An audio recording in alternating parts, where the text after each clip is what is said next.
ہوں، میں سیاسی آدمی نہیں ہوں، میں جھولی پھیلانے آیا ہوں، ووٹ کے لیے نہیں۔ میں اس بات کی جھولی پھیلانے آیا ہوں کہ آج تم سارے کلمہ گو مسلمان بھائی اللہ کو راضی کر لو، اللہ کو راضی کر لو۔ جتنا بڑا سودا کرنا پڑے کر جاؤ، جتنی بڑی قیمت دینی پڑے دے جاؤ، اور اپنے اللہ کو راضی کر جاؤ۔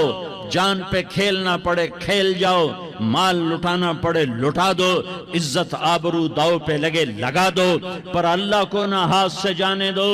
اللہ تمہارا ہے تو سب کچھ تمہارا ہے، اللہ تمہارا نہیں تو کچھ بھی تمہارا نہیں ہے۔ فرعون کی باندھی مسلم عورتیں بہت سی موجود ہیں بیان میں، عورتوں کے لیے سنا رہا ہوں، تمہارے لیے بھی سنا رہا ہوں۔ فرعون کی ایک باندھی تھی، مسلمان ہو گئی۔ عورت تو کمزور ہوتی ہے، پھر وہ باندھی ہو تو اور کمزور ہوتی ہے، اور کلمہ چھپتا نہیں ہے۔ اس کا ایمان اس کے دل میں تھا، پر وہ نکل ہی پڑا۔ خوشبو کون چھپا سکے؟ خوشبو کیسے چھپ سکتی ہے؟ اس کے ایمان کا پتہ چل گیا۔ فرعون نے اسے پکڑوایا۔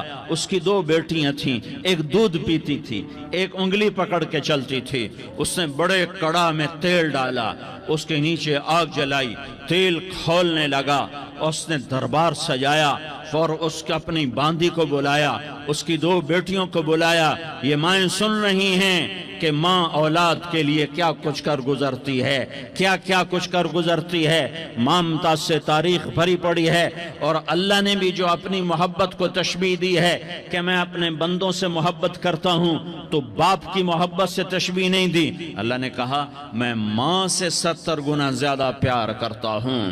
اس نے کہا فرعون نے کہا اگر تو موسیٰ کے رب پہ ایمان لائی تو تیری دونوں بیٹیوں کو جلا دوں گا اس تیل کے اندر، اور تجھے بھی جلا دوں گا اس تیل کے اندر۔ ہاں لوگ سمجھتے ہیں موت بہت بڑی سزا ہے۔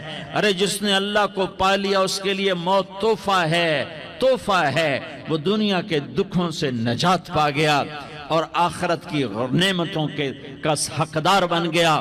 تو فرعون کی باندھی نے کہا فرعون یہ تو میری 2 ہیں، اگر میرے پاس اور ہوتی، میرے پاس 100 ہوتی تو میں 100 بھی اللہ کے نام پہ قربان کر دیتی۔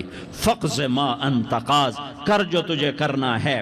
انہیں بڑی بیٹی کو پکڑا، انہیں کہا اماں ہائے اس ماں سے پوچھو جس کے آگے جلتا ہوا تیل ہو اور اس کی بیٹی کو ڈالا جا رہا ہو، اور وہ اماں کہے، اور اس کا ایک بول ماں کا، ایک بول بیٹی کی جان بچا سکتا ہو۔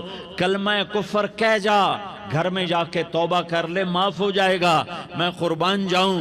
ایک مقام ایمان کا ایسا آتا ہے کہ قربان ہونا زیادہ محبوب ہو جاتا ہے جان بچانے سے۔ انہوں نے کہا اماں، انہوں نے کہا بیٹی صبر، اللہ کے نام پہ قربان ہو جا۔ ادھر آ ستمگر، ہنر آزمائیں تو تیر آزما، ہم جگر آزمائیں آہ نہ کر لبوں کو سی، عشق ہے دل لگی نہیں، سینے پہ تیر کھائے جا، آگے قدم بڑھائے جا، یا زبان حال سے کہہ دے کہ ہاں ستائے جا۔ ہاں عشق کی آگ ایسے ہی بھڑکتی ہے، شمع ایسے ہی فروزاں ہوتی ہیں، یہ کمکمے تو بجھ جاتے ہیں، لیکن یہ ایمان والے جو شمع جلا گئے یہ آج تک روشن ہیں، جن کی روشنی میں چلنے والوں کو راستہ مل رہا ہے۔ انہیں بڑی بچی کو پکڑا، ٹانگوں سے پکڑ کے یوں ڈالا، وہ ہائے کرتی گئی اور وہ چٹک گئی اور وہ جل گئی اور وہ بھن گئی مچھلی کی طرح، تلی گئی مچھلی کی طرح۔ ماں ہے، اس کا کلیجہ پھٹ گیا، لیکن آنکھوں سے آنسو کا ایک قطرہ نہیں نکلا۔ صبر دیکھنا ہو تو اسے دیکھو، صبر پڑھنے سے نہیں آتا، اسے دیکھو ایک قطرہ نہیں نکلا تو اس نے کلیجہ پھٹ گیا۔ تو اللہ نے ماں کی آنکھوں سے پردہ ہٹایا اور اس نے دیکھا اپنی بیٹی کی روح کو نکلتے ہوئے۔ بیٹی کہہ رہی اماں صبر کرو، ابھی جنت میں اکٹھے ہو جائیں گے۔ پھر انہیں چھوٹی بچی کو پکڑا دودھ پیتی، جسے پتہ بھی نہیں میرے ساتھ کیا ہونے والا ہے، اس کی تو آہ بھی نہ نکل سکی، اور اسے انہوں نے تیل میں ڈال دیا اور وہ جل کے کوئلہ ہو گئی۔ ماں کی آنکھوں سے پردہ ہٹایا، اللہ نے ماں نے بچی کی روح کو نکلتے دیکھا کہ اماں صبر صبر، ابھی اکٹھے ہو جائیں گے۔ پھر جب اس کو پکڑنے لگے تو اس نے کہا فرعون میری ایک خواہش پوری کرو گے؟ کہ کیا؟ کہ جب مجھے بھی جلا دو تو مجھے اور میری بیٹی کی ہڈیاں باہر نہ پھینکنا، ہمیں کٹھے کہیں دفن کر دینا، کٹھے کہیں دبا دینا۔ فرعون نے کہا ہاں ہاں تمہاری یہ خواہش پوری کر دی جائے گی۔ ہاں دنیا میں اللہ فرعونوں کو مہلت دیتا چلا آیا، لیکن فرعونوں کو مار کے دکھایا، نمرودوں کو مہلت دیتا چلا آیا، پھر نمرودوں کو مار کے دکھایا، قارونوں کو مہلت دی، پھر قارونوں کو مار کے دکھایا، پھر جنت اور جہنم کا نظام بنایا، پھر ایک دن مجھے بھی کھڑا کرے گا اور تمہیں بھی کھڑا کرے گا، پھر ایک طبقہ جنت کا حقدار بنے گا، ایک طبقہ آگ کا حقدار بنے گا۔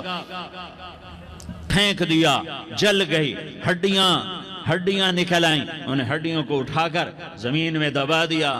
2000 سال گزر گئے، میرا نبی دنیا میں موسیٰ علیہ السلام کے 2000 سال بعد آتے ہیں اور آپ معراج پہ چلتے ہیں۔ جب آپ بیت المقدس سے معراج کو اٹھے تو آپ کو زمین سے جنت کی خوشبو آئی، تو آپ نے ارشاد فرمایا جبریل میں جنت کی خوشبو سونگھ رہا ہوں، یہ کہاں سے آ رہی ہے؟ تو آپ نے جبریل نے عرض کی یا رسول اللہ فرعون کی باندی اپنی بیٹیوں کے ساتھ، اپنی ہڈیوں کے ساتھ جس جگہ پر دفن ہے، جس دن اسے دفن کیا گیا تھا اس دن سے آج تک یہ خوشبو آ رہی ہے، اور یہ قیامت تک خوشبودار رہے گا۔ یہ زمین کا ٹکڑا کہ یہاں وہ دفن ہے جس نے اللہ کے ساتھ سودا کر لیا۔ اللہ سے سودا کر لو، اللہ سے سودا کر لو۔ یہ سودا حسین نے کیا اللہ کے ساتھ، ایک سودا یزید نے کیا، اس نے خون بہایا، اس نے ظلم کیا۔ ارے ظالم کبھی ہرا نہیں ہوتا اور مظلوم کبھی خشک نہیں ہوتا، ظالم پہ کبھی بہار نہیں آتی اور مظلوم پہ کبھی خزاں نہیں آتی۔ اللہ ظالم کو مہلت ضرور دیتا ہے، لیکن ایک دن ہے جب اللہ جنت کو سجائے گا اور جہنم کو بھڑکائے گا اور ترازو کو لٹکائے گا اور پل صراط کو قائم کرے گا اور اپنے عرش کو لائے گا اور خود فرشتوں کو بلائے گا، پھر طارق جمیل کو قبر سے اٹھائے گا، سردار عزیر کو قبر سے اٹھائے گا، زید عمر بکر کو قبر سے اٹھائے گا، پھر مجھ سے سوال کرے گا میں نے تمہیں دنیا میں عزت دی، مال دیا، بتا آج میرے لیے کیا کر کے لایا ہے؟ بولو آج کیا کر کے لائے ہو؟ یا اللہ کی قیامت سے ٹکر لے جاؤ، یا اللہ کی جہنم کو پانی سے بجھا دو، یا اللہ کی جنت کو آگ لگا دو، یا قبر میں جانے سے انکار کر دو، یا موت سے لڑنے کی طاقت دکھا دو، یا یہ طرز زندگی چھوڑو جس نے ہمیں ہلاک کر دیا، اللہ کے سامنے رسوا کر دیا۔ موت ہے، جنت ہے، جہنم ہے، آخرت ہے، اللہ ہے، رسالت ہے، محمد مصطفیٰ کی ہستی ہے جو تمہارے لیے پس گیا، لٹ گیا، دان توڑوائے، خون ہوا۔ جاؤ چلو میرے ساتھ، میں تمہیں طائف کے پہاڑوں میں لے جاؤں اور میں تمہیں وہاں کھڑ کے سوال کروں، کاش طائف کے پہاڑوں کی زبان ہوتی تو وہ سب سے پہلے تمہیں لان تان کرتا۔ ارے تمہیں شرم نہ آئی کہ تمہارا نبی تمہارے لیے خون ہو گیا؟ اس کے 2 دفعہ آسمان کے فرشتے روئے۔